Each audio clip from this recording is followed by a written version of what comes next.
Good morning, everybody. Welcome to the channel. So we got a couple topics to cover today.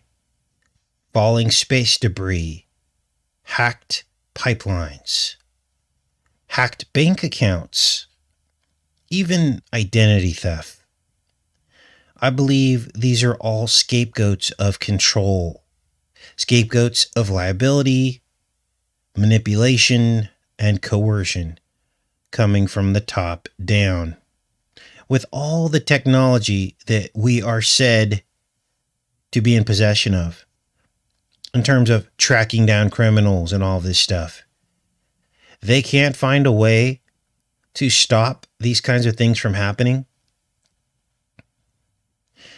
And so you have to ask yourself, what is the reason for all this?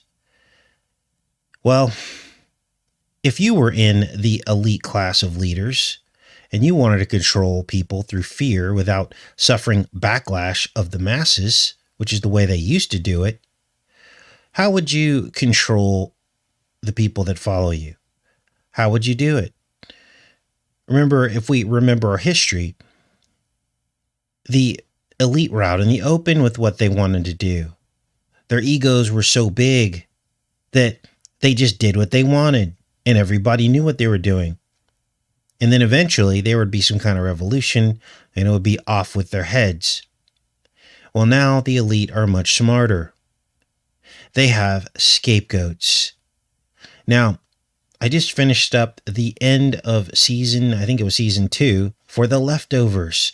And boy, what an ending that was. I'll be putting together a montage for that. Later in the week, we'll cover that ending. But it's all about scapegoats. And this is what the elite have done. They've come up with these scenarios in which they can deny being part of the scenario. Does that make sense? So they use fear upon the masses as the scapegoat. Now, most of us don't think that way, so we couldn't even come up with a way in which we would control other people. But understand that it's happening. I would say that the closest thing that we could compare this to would be like parenting. Yes, parenting. We've all done it, or we've experienced some of this narcissistic behavior from our parents, in which they pump you up with fear to coerce you into compliance.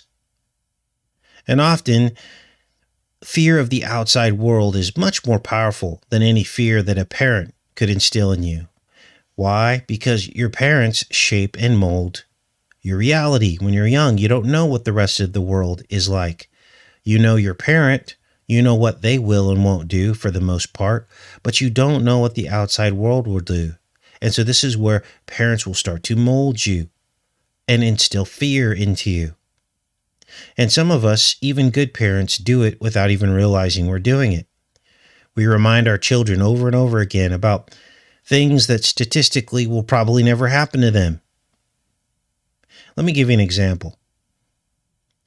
When I was like 11 or 12 years old, my mother sat us all down and she said, "Next week, there's a show coming on TV, and we're all going to sit down and watch it." She was so afraid that we were all going to get hooked on crack cocaine. So my mom forced us all to sit down and watch the show 48 Hours on Crack Street. And many of you will remember that show. I think it was 60 minutes. It was like in the 1980s. And over again, she would refer to that show and say that we would end up like that if we tried it even once. For some reason, she had an innate fear of her children being hooked on drugs. Well, I never got hooked on drugs, of course, but we were like 14 and 11 years old. We didn't even know what crack was, or that people even inhaled drugs. We barely knew what drugs were.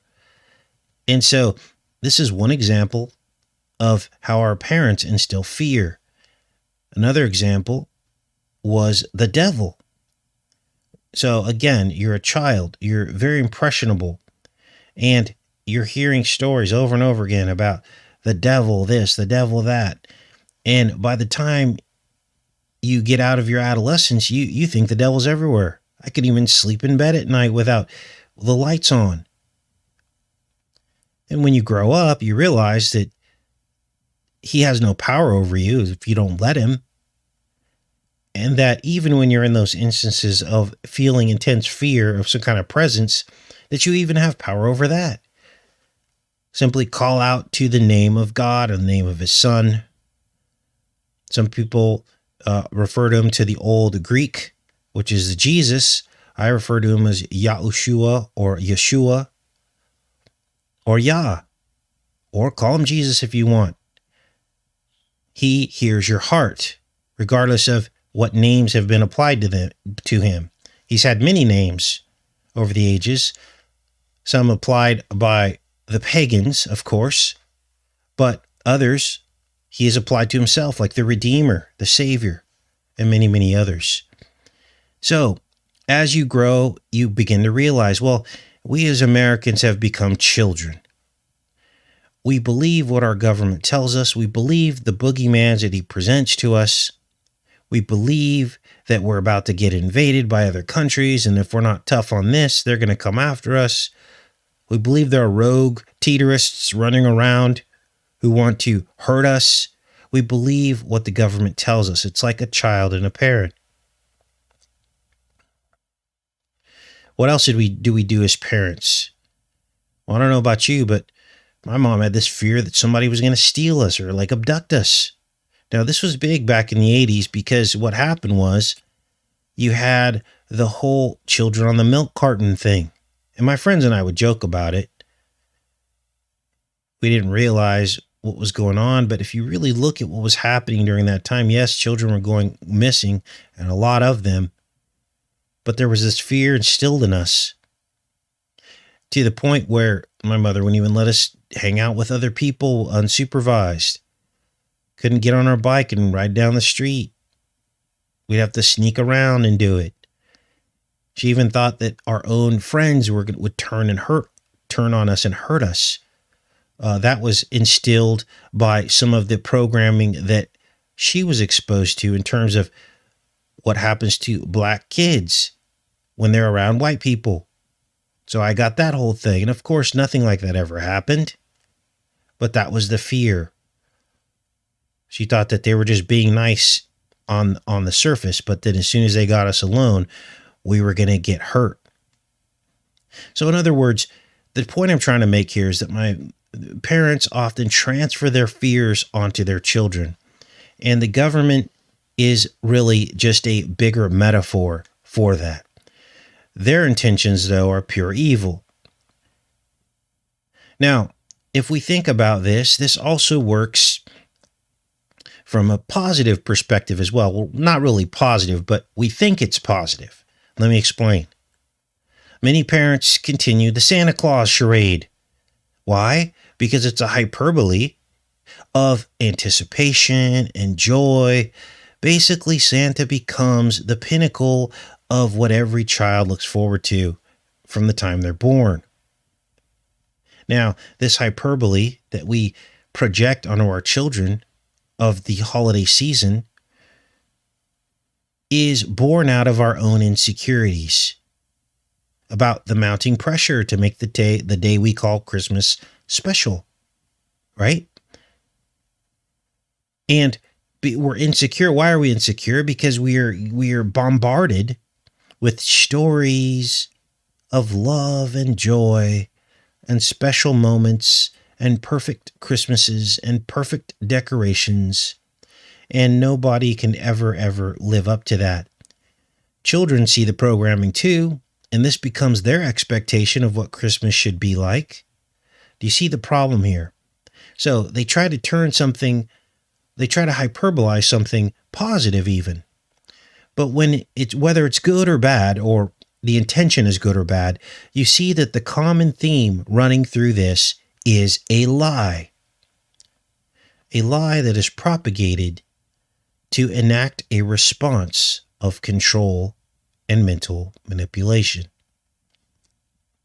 Now, of course, we're all familiar with the dark side hyperbole of a lie, and that is the boogeyman. You never see or hear the boogeyman. He never really has a specific face, because if he did, people would attack the boogeyman and do away with him. And once the boogeyman's gone, they lose all their power, right? So they intentionally obscure the boogeyman's face.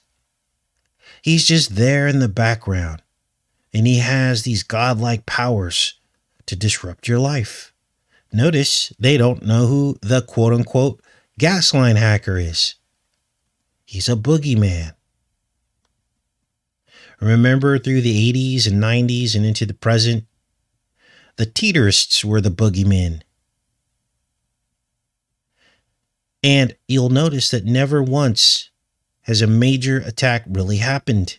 And of course, they say it's because they prevented it, and because of the measures they enacted and the freedoms that they unfortunately had to take. And that becomes the necessary part of this psyop of a boogeyman, that because it completes the circle. This is why you can never challenge their claim that there's not a boogeyman, because the reason why nothing ever happens, they will say, is because they prevented it. Are you starting to understand now how all this works, this mental psyop? And look what fear has done to some people. This guy right here, this is New York Times, he's a masker for life. He says they're VC'd in keeping their masks on, maybe forever. Look at this guy. Joe Glickman has been wearing 2 masks and goggles for grocery runs, and he said he plans to continue doing so for 5 years. CV19 has created an entire generation of hypochondriacs. Ye of little faith. Remember the whole chem lung psyop? And everybody thought that they saw black stuff coming out of their lungs. Everyone was running around and testing it and putting it under microscopes. There were videos all over the internet. Black chem lung. And I'm not saying they're not spraying things on us, and I'm not saying that you couldn't detect something in it. But do you really think it would come out black like that? All of that was a precursor to the hypochondriac thing we're going through now. It makes CV19 real. It legitimizes the fear. Now, we're going to end the show today with an episode from the Twilight Zone. Thanks to Victoria for emailing that over to me. And it's all about placebo effect. It's all about hypochondriacs. Don't ever forget that the hypochondriac president was the one that ushered in the hypochondriac CV19. Now, you guys know my feelings about CV19. I believe it's the same thing we've gone through every single year since the floozy started. Now, did they tweak it? Maybe. Make it more scary? Maybe. Did they tweak it in a lab somewhere? Maybe. But this is what we're dealing with. Fear tactics to marginalize the real testimonials of real people having real reactions to a very real VC. And when we get caught up in some of these more ridiculous things, their testimonies are no longer believed. I took a MAGNET, and of course I didn't get a VC, and I stuck it on my arm, and it stuck. Why? Because when you put something dry against something moist, it creates a suction, a surface tension. I even kneeled over, and I'll probably put it on camera at a certain point, but of course I'll be attacked for that. People will say, "Oh, you're a shill. You're just doing that. You probably put a sticker on it." Well, if it's possible for me to do something like that, so then maybe the other people were doing it too.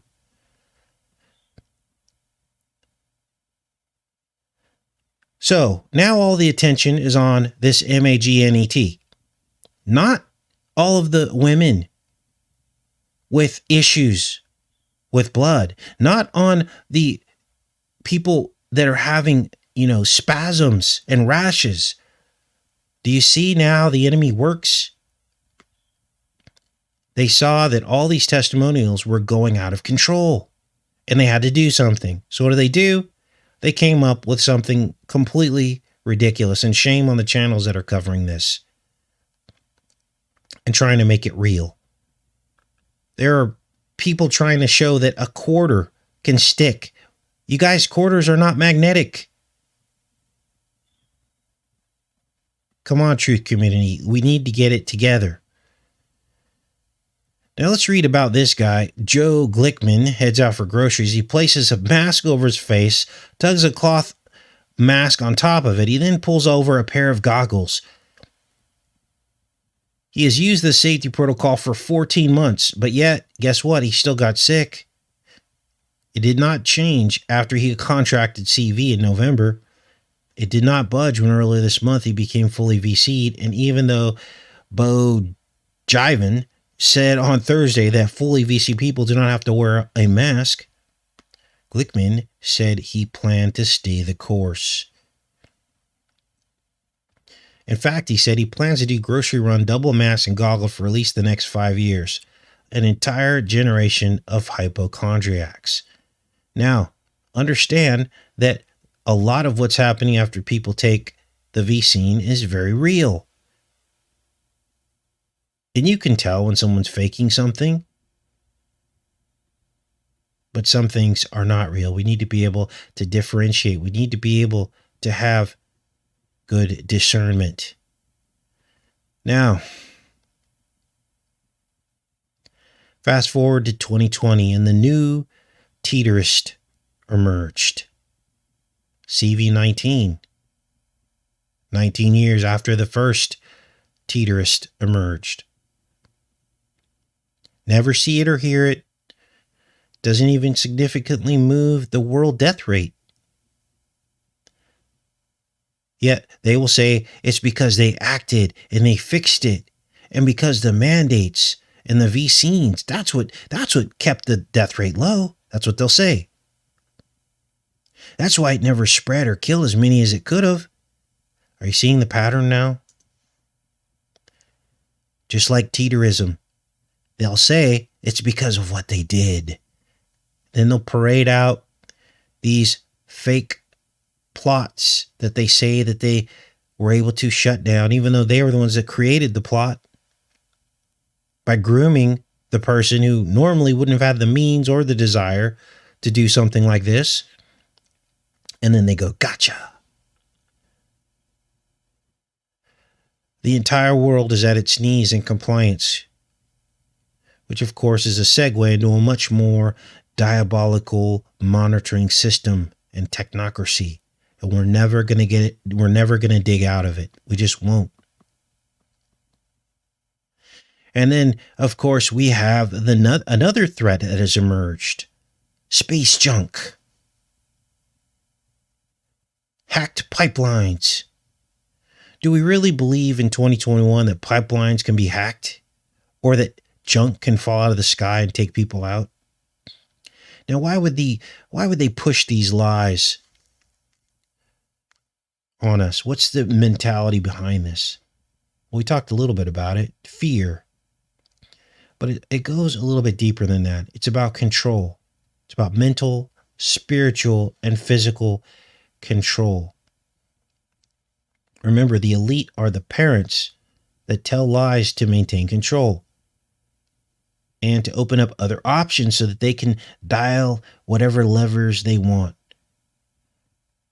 If sections of the country begin to wake up, they're behind the curtain. They go, okay, the South, they didn't do very well with the VC uptake. A lot of hesitant people down there. Okay, let's show them who's boss. We'll blame it on a hacker. Turn off the gas.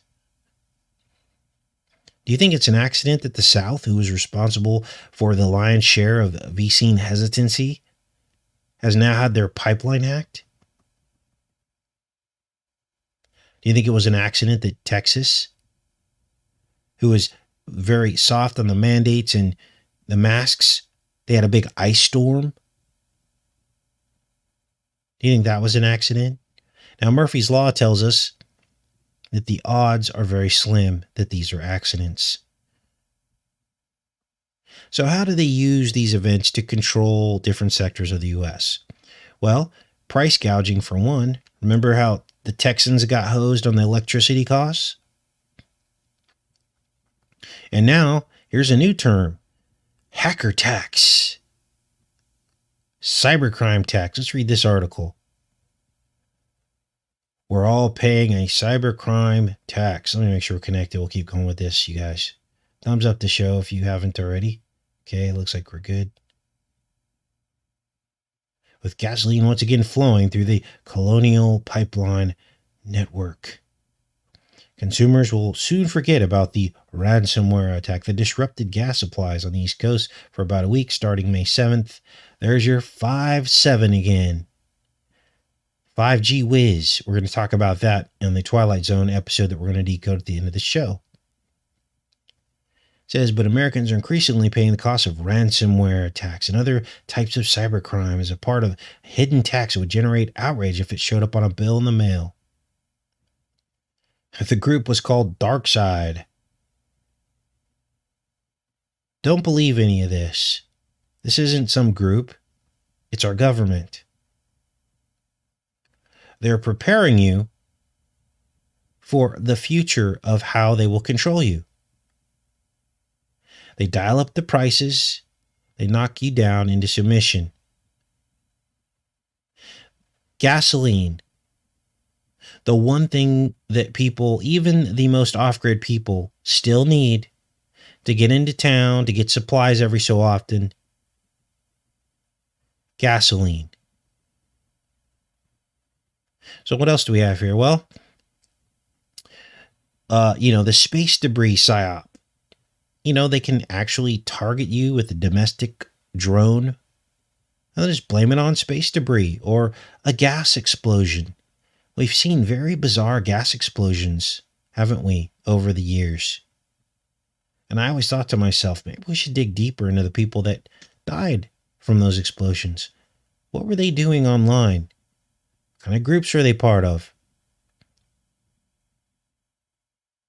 This is about resources and risk. Now, they're not going to waste their psyops, so they would probably reserve some of this for somebody with a lot more influence that is starting to change things. Like that state gray guy. But what they're doing now is planting the seeds in the public consciousness that your life could end by space debris or gas explosion. And sadly, most sleep people won't even give it a second thought. They'll believe the lie. So how do we combat misinformation? How do we counter the boogeyman? Well, everybody's seen The Wizard of Oz. You simply pull back the curtain and you show the little man pulling the levers. You investigate and show the absurdity of every claim on its face. We got to stay on the offensive when it comes to this kind of misinformation. We got to see the setup before it gets here. This is why we do so much decoding on some of these episodes going back before CV19. There was a lot of pre-programming, a lot of virus films. And all the same terminology that was used in the films is now being used on us. And even this push over the last 10 years to get the floozy sticker. Every single season, it was all pointing forward to CV19. Now let's take a look at this Twilight Zone episode from 2003.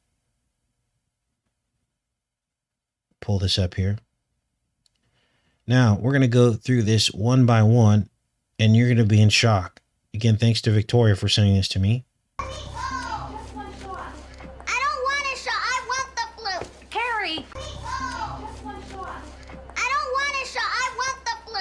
So they're trying to give this poor little girl the floozy in her arm, the sticker. And she don't want it. She wants no part of it. So this is all the way back in 2003, 17 years before all would really happen. Let's go through this episode. Now, this guy stumbles into this doctor's office, and he's having clotting issues.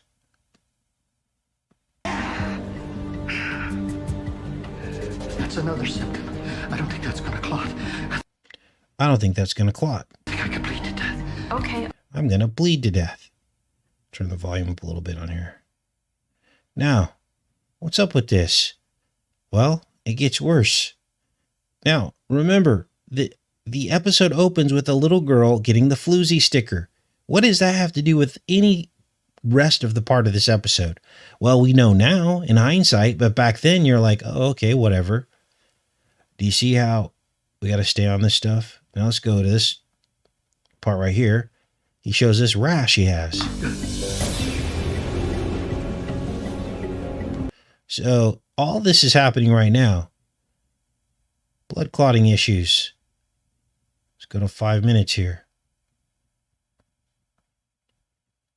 This makes no sense.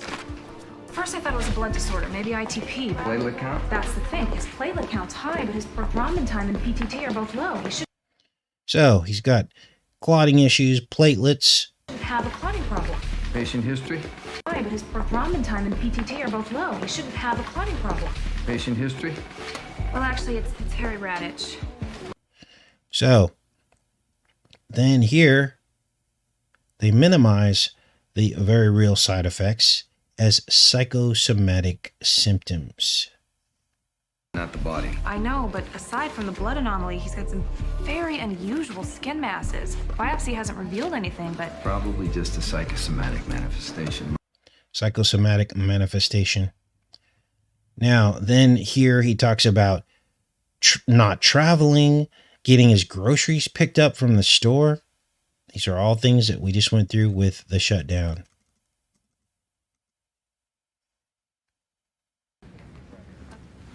have you traveled out of the country recently? I'd like to travel. Mozambique, Zanzibar. You know, the sad fact is, I rarely leave my house shopping. My housekeeper, she even does all my shopping. Oh no. So, programming 17 years ago.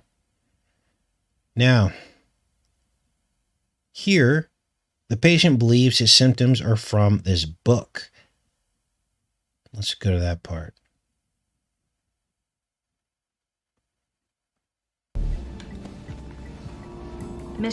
Mission to Zebulon. Now, what is this? Well, it's a book, and what happens is he starts believing the plot in the book. And this is just a joke, because they're laughing at us, because they know that they're writing in fiction our reality. Hence, the episode that came out 17 years ago that's happening right now, right? They know this. That's why they're making a joke out of this. And they call it a placebo effect. They say he's self-manifesting the symptoms. Now, what is Zebulon? Well, we'll get into that in the show in a little bit. Mission to Zebulon? I don't get it. My virus? So then we hop over to 10 minutes and 5 seconds. The doctor reads the synopsis of this book. It's about a virus that causes people to bleed out. Hope is to find an antidote, something that will reverse the process before the virus starts purging all the blood from the bodies of its victims. Then patients start coming into the clinic bleeding out, just like the book.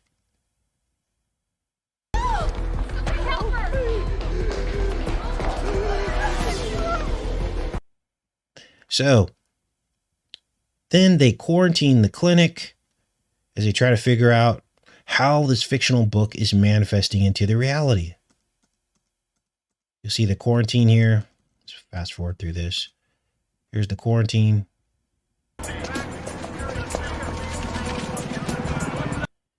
All this look familiar?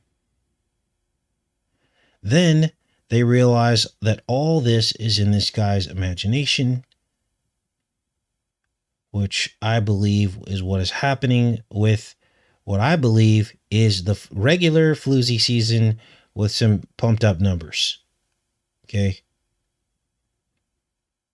Let's fast forward to this part right here.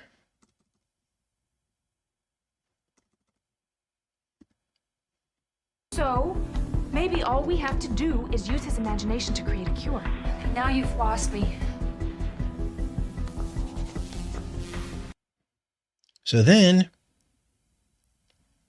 let's see here. Where are we at?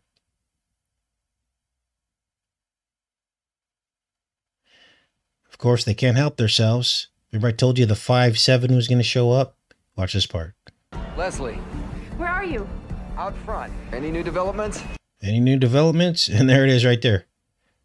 5-7. They like to pair this, the 5G whiz. They like to pair this with the spamdemic. All right. So then they decide that if they can convince Harry of a cure, then it will manifest into a real cure, the same way he got everybody sick. So what's the cure? An ice age. Sub-zero temperatures. I read a lot of books on this subject. Several scientists actually believe that a meteor strike in today's climate would bring on an ice age. So then it happens. She brings in this cure, and it's on ice, of course. Remember, the V-scene is stored at sub-zero temperatures. Not all V-scenes are like that. A lot of them just need to be refrigerated. But this one is sub-zero, just like what we're going through right now. They bring it in on ice in this container here.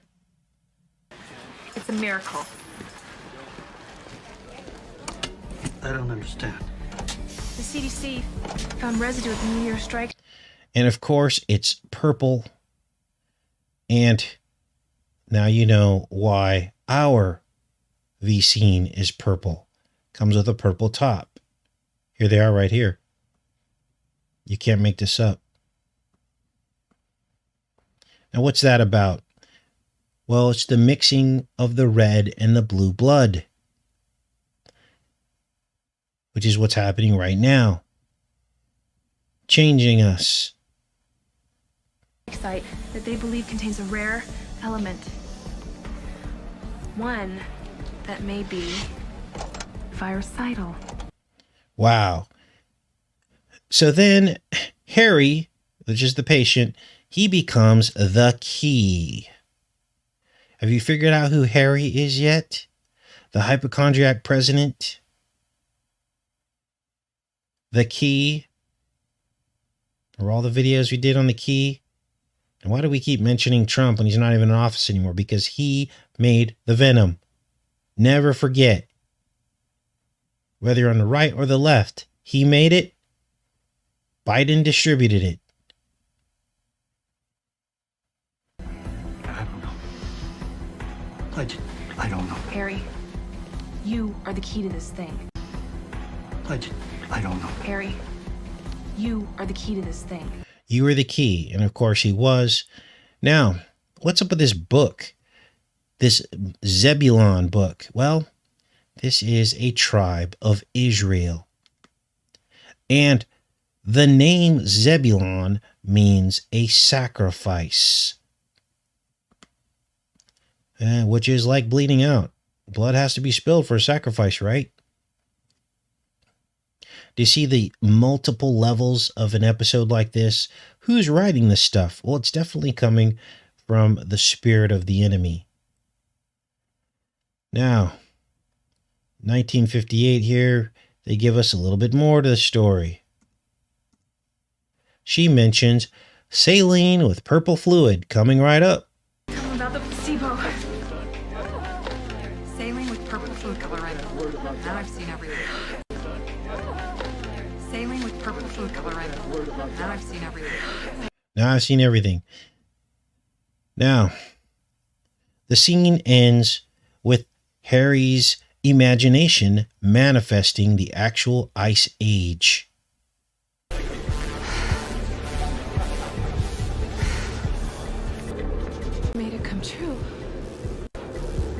meteor strike.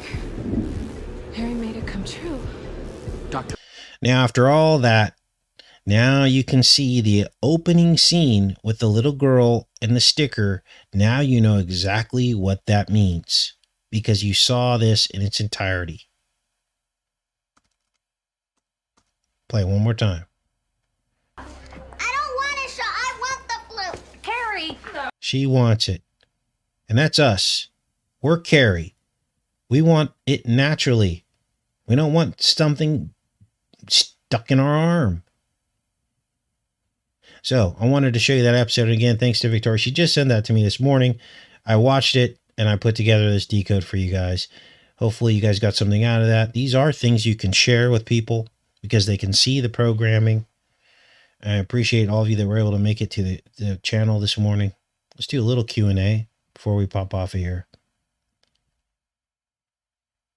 And then after this show, I'm going to get started on this montage for The Leftovers, the final scene of the final season. Ought to be pretty good. It's all about a flood and a scapegoat. It's all biblical. Everything's biblical. All these people do is biblical. Now, somebody tried to say the reason why they program everything according to the Bible is because they're trying to reinforce the Christian lie. Well, okay, think about that statement for a second. How does Christianity help them? You guys, Christ was a renegade. He was a rebel. He didn't listen to the government, what they told him to do. How does that help these people? If that's what you want to believe. The more plausible explanation as to why they're encoding the Bible in almost every single Hollywood and TV show production is because they're trying to talk you out of it. Because every time, what do? They mock Christ. They mock Christians. They mock the Bible. Right? That's what they're doing. Subliminally. And this should make Christ very real to you. When you see how they handle him in the media and television and TV shows and movies. So don't fall for those lies, you guys. Don't fall for it. All right. So what else do we have here? Good morning. There's Lisa, IDZ Legal, Truth Lies. Hey, Jackie, T. Kerr, Knowledge 2020. I'm just going to read through some of your, yeah, I heard someone said an EMF is why they're sticking, but then they used a coin which has no magnetic properties to it. That debunks it right there. Guys, we got to be responsible. It's real easy to get clickbait. It's real easy to put something up that sounds sensational and get 10,000, 20, 40,000 views. We got to be responsible as well. We have to be responsible. And when I took the magnet off the refrigerator and I stuck it on my arm, it stuck there. I could have did a video and said, oh, look, guys, it's true. But I know for a fact I didn't get the VC. So what does that tell you? You can try it right now. Go get any magnet you want and stick it on your arm. It will stick, whether or not you got it or not. And what are they doing? They're pulling channels down now. They're wiping people off. We need your voice. So, all right, I'm going to go ahead and, no weapons shall formed against you shall prosper, Mary. People need to remember that. And for something like this to be dividing the truth community, people calling people shills who don't believe it, is ridiculous because the people that are quote unquote affected are the ones that got the VC anyway. If you didn't get it, it shouldn't matter. So,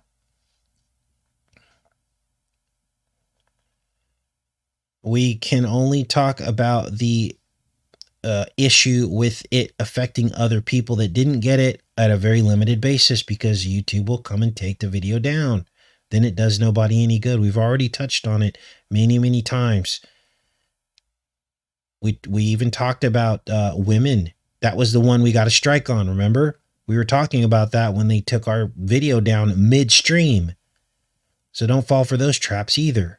They want you talking about it. I am Red Storm. I'm talking about it. I just told you. We addressed it already. And they're going to sit there and call you a shill if you don't go into high detail and talk about all, because they want you to get taken down. These are traps. They're honey traps. You can go on to our Facebook group. Everyone's talking about it. We've mentioned it several times using coded language. And what happens when you believe the ridiculous stuff, like the MAGNETs, that automatically tries to discredit all the other testimonies people have come forward and shown that are real. Now they look like they're not so real. Do you see the problem here? And this is typical. This is right out of the CIA playbook. This is what they do. These people are very smart. They have fallen angel intelligence. And they will sit there, and if they see something getting out of control, they'll co-opt it. They'll infiltrate it. They'll make up a false or fake narrative that's completely ridiculous that people will still believe. And then they turn around and point the finger. They go, see? Now you can't believe the little boy was shaking uncontrollably. Now you can't believe the people with rashes all over their body. There was probably another explanation for it. Now you can't believe all these women who are claiming that their cycle changed. You can't believe that now, because if you're going to believe, you see how this works? Now, if I was on here telling you nothing was happening to people after they got it, the vaccine, then you could call me a shill. But we've done just the opposite.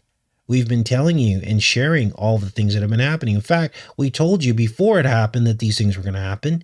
We did studies showing the concerns about mRNA. We showed you studies showing the blood issues and nervous system issues before it even hit the market.